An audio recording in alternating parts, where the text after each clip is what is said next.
Welcome back दोस्तों, आप लोग का अपने क्लासरूम में। आज हम लोग न्यू टॉपिक पढ़ने वाले हैं, PPI, profit prior to incorporation. ये chapter BCom BAF and regular student हो या आइडल स्टूडेंट्स हो, दोनों के लिए है। तो दोनों में से अगर आप कोई भी हो तो आप देख सकते हो एंड पढ़ सकते हो।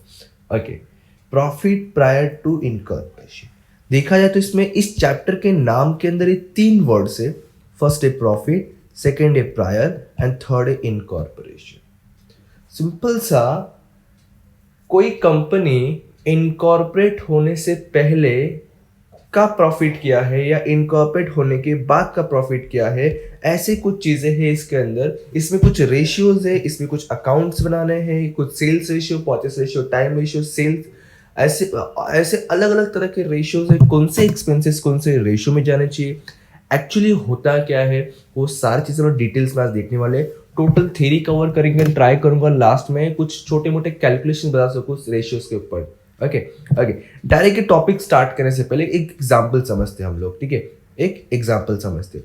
फॉर एग्जाम्पल, कोई एक छोटा सा पार्टनरशिप फॉर्म या कोई छोटा सा सोल ट्रेडिंग कंसर्न जो है, कुछ मंथ चलने के बाद, एक अकाउंटिंग ईयर के कुछ मंथ चलने के बाद इसको जो है कंपनी में कन्वर्ट किया गया। किस में कन्वर्ट किया गया? कंपनी में। छोटा सा पार्टनरशिप फॉर्म कंपनी में कन्वर्ट है। तो एग्जांपल प्रॉपरली अगर जो मैंने बताया, जो अभी एक्सप्लेन किया मैंने, ये है लेट्स एज्यूम, जो हमने देखा अभी एग्जांपल में भी, कि जो है छोटा सा पार्टनरशिप फॉर्म चल रहा था वो कंपनी में कन्वर्ट हो गया, बन गया, ठीक है। ये अपने लिए क्या है? एक तरह का पार्टनरशिप फॉर्म कहो आप या प्रोप्राइटरशिप बिजनेस कहो, ठीक है। तो वो कंपनी में कन्वर्ट हो गया, करेक्ट। वो किस में कन्वर्ट हो गया? कंपनी में, एलटीडी में। अब जस्ट थिंक ये था जी पार्टनरशिप फॉर्म और ये बन गया जी कंपनी, जी लिमिटेड। अब समझो कॉन्सेप्ट को बताने की कोशिश क्या कर रहा हूं मैं। मान लो ये हमारा अकाउंटिंग ईयर है, ये हमारा अकाउंटिंग ईयर है। जरा बताना मुझे, अकाउंटिंग ईयर क्या होता है अपना, कितना होता है, डेट क्या साल होता है, कब खत्म होता है? तो सर 1 अप्रैल से लेकर के 31 मार्च तक जो है सर हमारा अकाउंटिंग ईयर है, बराबर। ये अकाउंटिंग डेट है। जस्ट एज्यूम कि जो इनका अकाउंटिंग ईयर है 1 अप्रैल टू 31 मार्च, इसके अंदर अप्रैल, May, June, July, August, September, अक्टूबर, चलो नवंबर, दिसंबर, ठीक है, दिसंबर तक, यहाँ तक ये बिजनेस इनका एज अ पार्टनरशिप फॉर्म या एज अ प्रोपराइटर ही चला था, मतलब यही बिजनेस चला था, ओके। लेकिन जैसे ही इधर इनका जो है 1 जनवरी आ गया, 1 जनवरी आ गया, तो जनवरी, फैब एंड मार्च, ये 3 महीना जो है उनका एज अ कंपनी चला। क्या चला? एज अ कंपनी चला। मतलब इस पूरे अकाउंटिंग ईयर में, मैं स्पेसिफिकली यही अकाउंटिंग ईयर की बात कर रहा हूं, तो इस पूरे स्पेसिफिक अकाउंटिंग ईयर के अंदर मुझे बताओ कितने महीने एज अ पार्टनरशिप फॉर्म चला और कितने महीने एज अ कंपनी चला। तो सर ये देखो, यहाँ से सिर्फ 3 मंथ्स अगर कंपनी है बचा, तो 9 मंथ अपना एज अ पार्टनरशिप फॉर्म चला है, करेक्ट ना? एग्जैक्टली ना। इसके पहले के सब क्या हो गया आपके लिए? नॉर्मल पार्टनरशिप फॉर्म, और 3 मंथ्स क्या हो गया आपका? कंपनी। तो देखो, इसको बोलते हैं डेट ऑफ इनकॉर्पोरेशन। क्या बोलेंगे इसको हम लोग? Date of incorporation. जिस दिन ये इनकॉर्पोरेट हुआ कंपनी के नाम पे, इसको बोलते हैं डेट ऑफ इनकॉर्पोरेशन। तो डेट ऑफ इनकॉर्पोरेशन के पहले वाले जो चीजें होते हैं ना, मतलब ये वाला पार्ट, ये वाला पार्ट है, इसको बोलते हैं प्री इनकॉर्पोरेशन। क्या बोलेंगे इसको हम लोग? Pre incorporation, okay. एंड जो कंपनी वाला पीरियड होता है ना, कंपनी वाला, उसको बोलेंगे पोस्ट इनकॉर्पोरेशन। क्या बोलेंगे?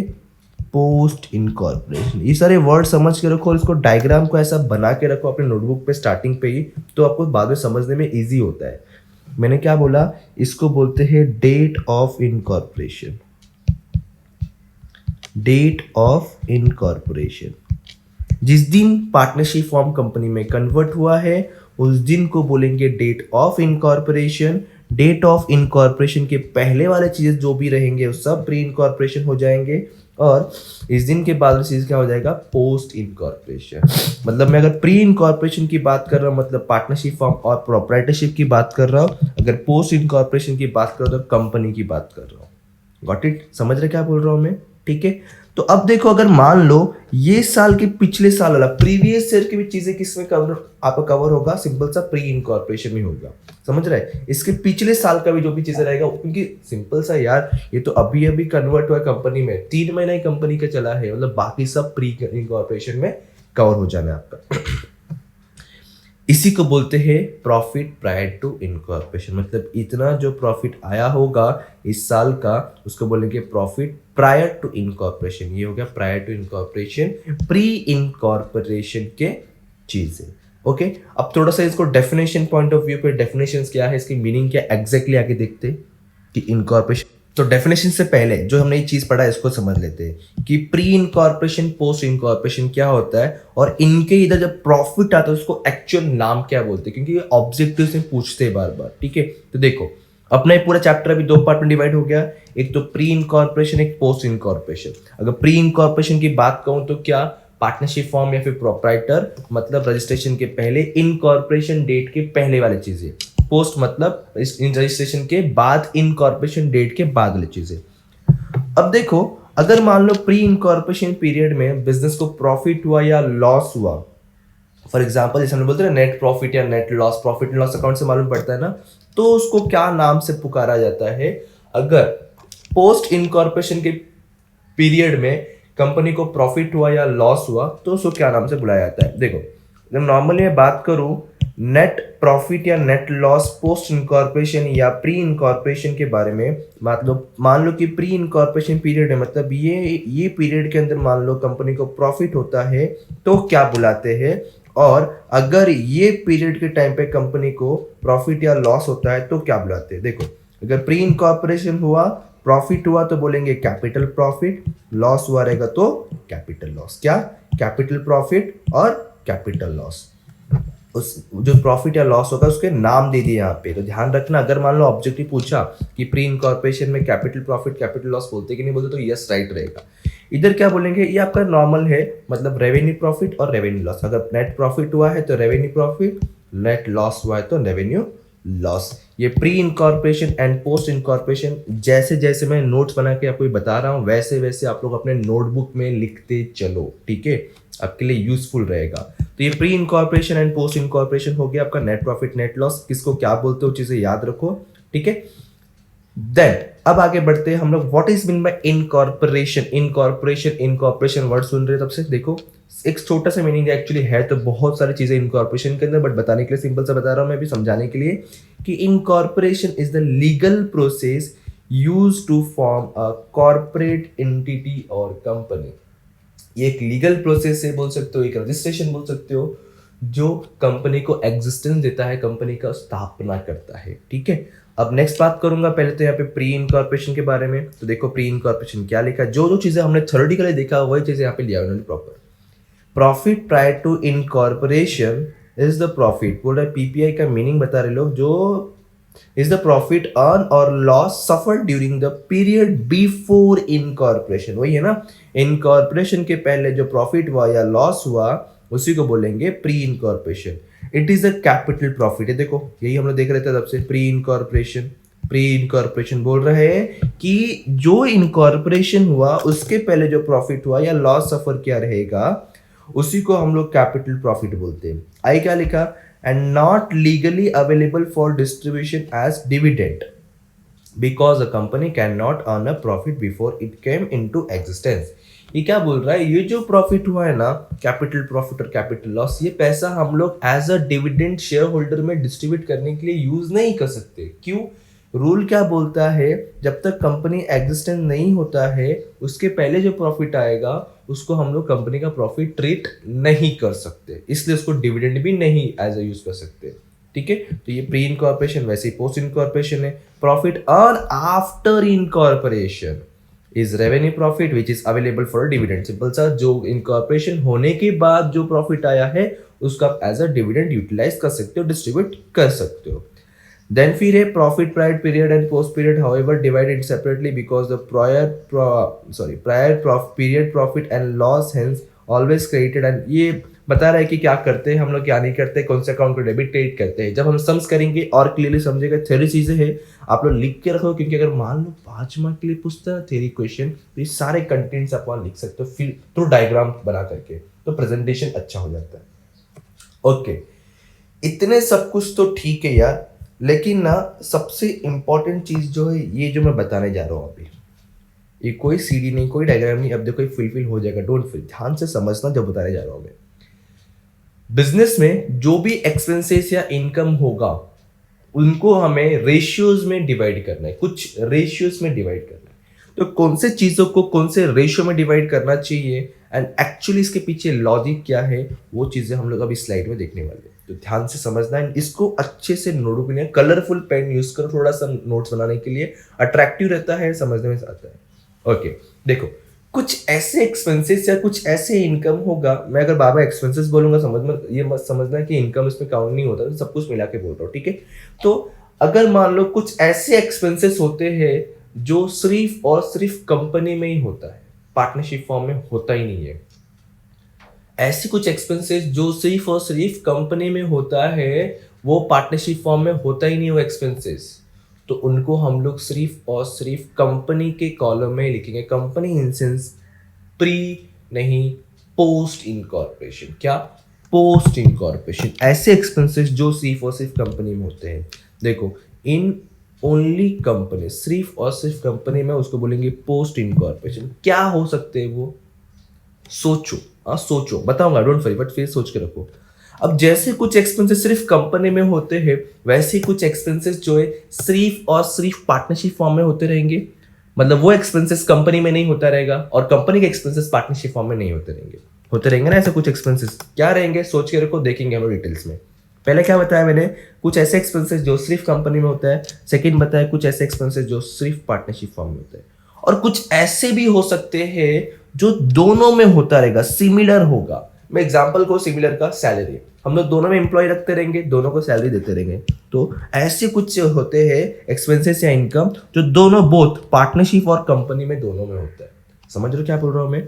सिर्फ कंपनी, सिर्फ पार्टनरशिप और दोनों में।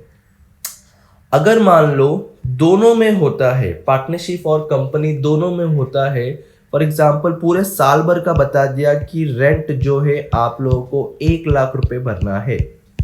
अब ये 1 लाख रुपए तो रेंट चाहे कंपनी हो या पार्टनरशिप फॉर्म हो, दोनों को भरना पड़ेगा। अभी पूरे साल में जो पीछे एग्जाम्पल देखा हमें, 9 मंथ जो है पार्टनरशिप फॉर्म चला था, 3 मंथ जो है कंपनी चला था, बराबर। तो ये रेंट जो है इसमें डिवाइड करेंगे। तो ये क्या है, ये एक पीरियड है, इसको टाइम बोलेंगे। इतने टाइम तक पार्टनरशिप फॉर्म चला था, इतने टाइम तक कंपनी चला था, ऐसे बोलेंगे ना। तो इस तरह से अगर मान लो कुछ ऐसे एक्सपेंसेस, ध्यान समझना क्या बोल रहा हूं, अगर कुछ ऐसे एक्सपेंसेस या इनकम दोनों में होता है, company as well as partnership, तो उसके लिए कुछ अलग अलग रेशियोज दिया है। पहला है टाइम रेशियो, सेकेंड है सेल्स रेशियो, ठीक है। पहला क्या, टाइम रेशियो, सेकेंड है सेल्स रेशियो। एक और है, बताऊंगा, वेट करना थोड़ा सा, ठीक है। Time ratio and sales ratio. देखो थर्ड वन क्या आ गया अपना, परचेस रेशियो, ठीक है। पहला क्या, अगर सिर्फ और सिर्फ कंपनी में खर्चा होता है, फिर बोला सिर्फ और सिर्फ पार्टनरशिप फॉर्म में होता है, फिर बोला जो दोनों में होता है, तो दोनों में होगा तो 3 तरह के रेशियोस में डिवाइड करना पड़ेगा कि थोड़ा पैसा इसको, थोड़ा पैसा कंपनी में, थोड़ा पैसा पार्टनरशिप फॉर्म, ऐसा। Time ratio, sales ratio and purchase ratio. अब मैं बात करूंगा कि कंपनी में ऐसे कौन कौन से एक्सपेंसेस है जो सिर्फ कंपनी में होता है लेकिन पार्टनरशिप फॉर्म में नहीं होता है। देखो अगर एक नॉर्मल बात कहूं मैं, director fees, director sitting fees या डायरेक्टर फीस, क्या कोई पार्टनरशिप फॉर्म में डायरेक्टर होता है? क्या कोई पार्टनर, क्या कोई सोल ट्रेडिंग में डायरेक्टर होता है? क्या नहीं होता है। तो डायरेक्टर सिटिंग फीस कंपनी में ही सिर्फ होगा, पार्टनरशिप फॉर्म में नहीं होगा। या शेयर इशू एक्सपेंसेस, शेयर कहाँ पे होते हैं? सिर्फ कंपनी में। मतलब मैं देखो कुछ ऐसे एक्सपेंसेस है जो सिर्फ और सिर्फ कंपनी में होता है, पार्टनरशिप फॉर्म में नहीं होता है। जैसे डिविडेंड हो गया, शेयर इशू एक्सपेंसेस हो गया, एनुअल जनरल मीटिंग एक्सपेंसेस हो गया, डायरेक्टर फीस हो गया, रेम्यूनरेशन टू डायरेक्टर हो गया, debenture interest, preliminary expenses, goodwill return up. तो ध्यान रखना ये सब के सब सिर्फ कंपनी से रिलेटेड होता है। तो कंपनी का जो भी कॉलम होगा इनके अमाउंट से उसके अंदर ही आएंगे, दोनों में डिवाइड नहीं करना है। ओके वैसे ही पार्टनरशिप फॉर्म में क्या हो सकता है, कुछ ही चीजें इसमें देखो related to partnership form, partners का सैलरी या इंटरेस्ट ऑन पार्टनर्स कैपिटल या इंटरेस्ट ऑन ड्राइंग। तो ये चीजें सिर्फ और सिर्फ पार्टनरशिप से रिलेटेड होता है और किधर नहीं। ठीक है ये तो छोटे छोटे चीजें हैं, इसमें सबको ज्यादा करके ये पूछता है तो ध्यान रखना। तो कंपनी में यही चीजें होते हैं, ये चीजें कभी भी पार्टनरशिप फॉर्म में नहीं होते और पार्टनरशिप के इसमें नहीं आते। लेकिन अब ऐसे कुछ एक्सपेंसेस जो मैंने कहा दोनों में होते हैं, जैसे सैलरी, रेंट, एडवर्टाइजिंग और क्या बोल सकते हो जैसे कि जनरल एक्सपेंसेस, बराबर। ये सब चीज़ें केस में दोनों में होता है आपका। तो अब पूरे साल भर जो हम लोग अकाउंट्स बनाएंगे बना के रखे रहेंगे, पूरे साल भर का खर्चा पेमेंट क्या रहेगा ना। तो अब इस पूरे साल भर को हमें दो पार्ट में डिवाइड करना है, प्री एंड पोस्ट में डिवाइड करना है। ठीक है कि प्री में कितना एक्सपेंसेस जाना चाहिए, पोस्ट में कितना एक्सपेंसेस जाना चाहिए। तो उसके लिए हमें कुछ तो रेशियोज का यूज करना पड़ता है। तो ये रेशियोज है। तो कौन से एक्सपेंसेस कौन से रेशियो में डिवाइड होता है अब मैं वो बताने जा रहा हूं। देखो टाइम रेशियो में कौन कौन से चीजें कवर होता है। तो जितने फिक्स्ड एक्सपेंसेस होते हैं ना, फिक्स्ड एक्सपेंसेस जो होना ही होना है, फिक्स्ड एक्सपेंसेस जैसे सैलरी हो गया, depreciation, rent and taxes, electricity bill, audit fees, office expenses, printing and stationery, ये सारे फिक्स्ड एक्सपेंसेस है, कंफर्म होना ही होना है। तो ऐसे एक्सपेंसेस अगर दिए हुए हैं तो आपको टाइम रेशियो में डिवाइड करना है उसको। ऐसे एक्सपेंसेस दिए हुए हैं तो कौन से रेशियो में डिवाइड करना, हमें टाइम रेशियो में। ओके अब सेल्स रेशियो में क्या कवर होता है, तो मान लो वेरिएबल एक्सपेंसेस जितने भी होंगे, वेरिएबल एक्सपेंसेस जितने भी होंगे। अच्छा फिक्स्ड और वेरिएबल फर्क क्या, फिक्स मतलब फिक्स होता है, जैसे रेंट, आप चाहे एक स्टूडेंट्स बैठो या 10 स्टूडेंट्स बैठो मुझे रेंट तो पे करना पड़ेगा। वेरिएबल एक तरह का नोट्स हो गया। ठीक है तो जितने क्वांटिटी बढ़ते हैं वेरिएबल एक्सपेंसेस बढ़ते जाता है। ठीक है तो वेरिएबल एक्सपेंसेस अगर कुछ भी दिया हुआ है तो आप वो सेल्स रेशियो में डिवाइड करो, जैसे salesman x commission, bad debts, travelling expenses, carriage output, advertisement. एक इनकम में देखो ग्रॉस प्रॉफिट, ध्यान रखना ग्रॉस प्रॉफिट आपका सेल्स रेशियो में डिवाइड, अभी बताऊंगा कैलकुलेशन, डोंट वरी। ठीक है तो ग्रॉस प्रॉफिट आपका सेल्स रेशियो में डिवाइड होता है। Is that clear. अब एक लास्ट परचेस रेशियो, इसमें दो ही चीजें आता है ज्यादा करके, कैरेज इनवर्ड और डिस्काउंट रिसिप्ट। डिस्काउंट रिसिप्ट जब मैं कुछ परचेस करूंगा तब तो डिस्काउंट मुझे मिलेगा, मतलब परचेस से लिंक है। मैं कुछ खरीद रहा हूं तब तो कैरेज इनवर्ड पे करना पड़ेगा, समझ रहे हो। सेल्स में सेल्समैन कमीशन क्यों पे कर दे, फॉर अ सेल्स पर्पस, बरोबर। ट्रैवलिंग एक्सपेंसेस क्यों होता है, सेल्स पर्पस। एडवर्टाइजिंग क्यों करते हैं, सेल्स करने के लिए। मतलब ऐसे एक्सपेंसेस जो सेल से लिंक है उसको सेल्स रेशियो में डिवाइड करेंगे। ऐसे एक्सपेंसेस जो पीरियड टाइम से लिंक है उसको टाइम रेशियो में। ऐसे एक्सपेंसेस जो परचेस से लिंक है उसको परचेस से डिवाइड करेंगे। ऐसे एक्सपेंसेस जो सिर्फ और सिर्फ कंपनी में होता है उसको किधर डिवाइड नहीं करना है, सिर्फ कंपनी के कॉलम में लिखना है। वैसे ही ऐसे एक्सपेंसेस जो सिर्फ पार्टनरशिप फॉर्म में होता है उसको भी डिवाइड नहीं करना है, सिर्फ पार्टनरशिप फॉर्म के कॉलम में लिखना है। ये चीज इंपॉर्टेंट है, इतना लिख के रखो। ठीक है नोटबुक में अच्छे से लिख कर रखो। जहां तक मुझे आइडिया है 90% चीजें मैंने इसमें कवर कर दे, इससे ज्यादा कुछ और पूछता नहीं है। आपको बस पता होना चाहिए कि कौन सा एक्सपेंसेस कौन से रेशियो में जाता है। फिर हमें सिर्फ अभी एक ही चीज पता करना है कि ये रेशियो कैसे कैलकुलेट करते हैं। जो 3:1, 2:1 ये दिया नहीं होगा आपको हमेशा। आपको time ratio, sales ratio, purchase ratio calculate करना पड़ेगा। तो डोंट वरी, अभी एक एग्जांपल बताता हूं मैं कि कैसे कैलकुलेट करते हैं। देखो फॉर एग्जांपल आपको टोटल ग्रॉस प्रॉफिट जो है पूरे साल भर का 3 लाख रुपए दिए हुए। डेट ऑफ इनकॉर्पोरेशन जो है आपका 1 जनवरी को है। और पूरे साल भर का सेल्स, क्या पूरे साल भर का सेल्स जो है 12 लाख है। और पोस्ट इनकॉर्पोरेशन का सेल्स 3 लाख है। जो 12 लाख है ना इसमें से 3 लाख जो है पोस्ट का है। तो हमें इसमें TR और SR फाइंड आउट करना है, मतलब टाइम रेशियो और सेल्स रेशियो। तो देखो कैसे फाइंड आउट किया जाता है। जस्ट एक एग्जांपल बता रहा हूँ, तो डोंट वरी, आगे हम लोग बहुत सारे ऐसे क्वेश्चन करने वाले हैं। जस्ट फिलहाल के लिए एग्जांपल समझ लो। तो देखो ये अपने को करना है, तो पहले मैं क्या बनाऊंगा, अपना कैलेंडर मतलब अकाउंटिंग ईयर बना रहा हूँ तो 12 महीने होते हैं, ठीक है। 2 3 1 2 3 4 5 6 7 8 9 10 11 3 4 5 6 7 8 9 10 11 12 एक ज़्यादा हो गया। ओके, तो अब मैं लिख दूंगा अकाउंटिंग ईयर हमारा फॉर एग्जांपल अप्रैल टू मार्च ही, कुछ चेंजेस नहीं कर रहा हूँ मैं।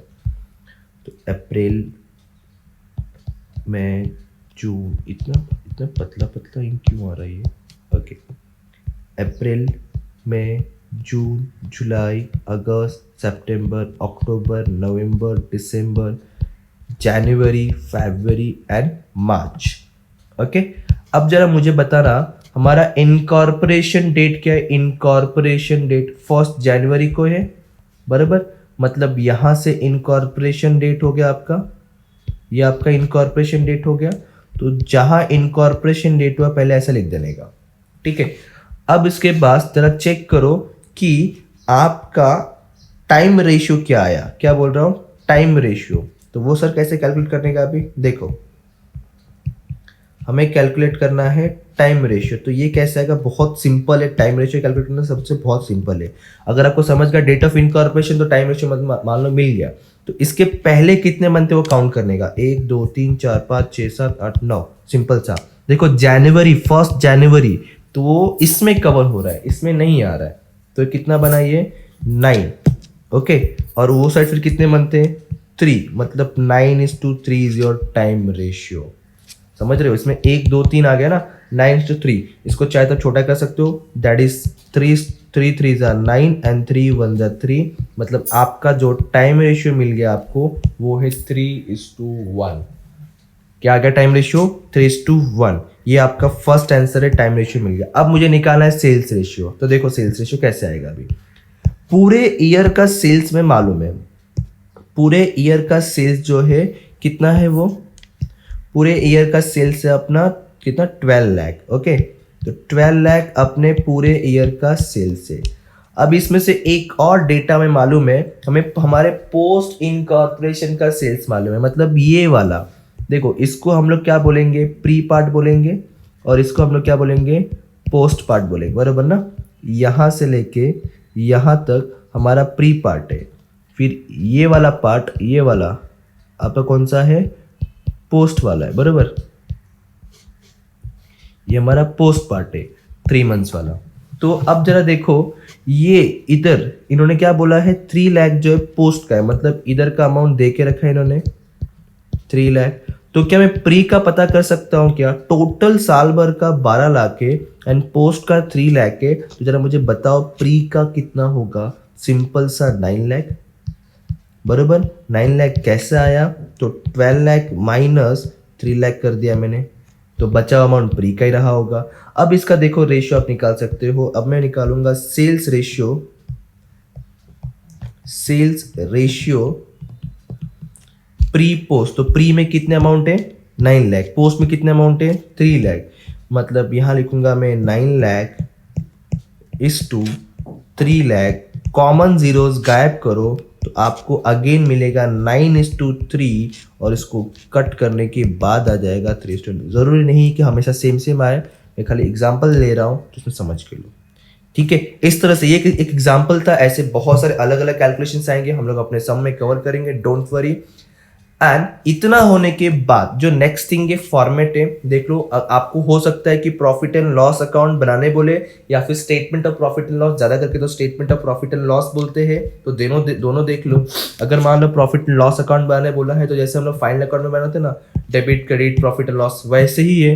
खाली कॉलम देखो, मैंने कहा ना प्री का अमाउंट इसमें आएगा, पोस्ट का अमाउंट इसमें आएगा, पूरे साल भर का अमाउंट इसमें आएगा। इसमें का भी 1-2 सम करा दूंगा मैं, डोंट वरी, हो जाएगा कवर। एंड स्टेटमेंट में सबसे पहले जितने भी इनकम होंगे, जो ग्रॉस प्रॉफिट जो हम लोग इधर क्रेडिट में लिखते हैं ना, क्रेडिट में वो इधर आएगा इनकम में। तो जितने डेबिट में लिखते हैं ना, इधर डेबिट में वो सारे एक्सपेंसेस इधर आएगा।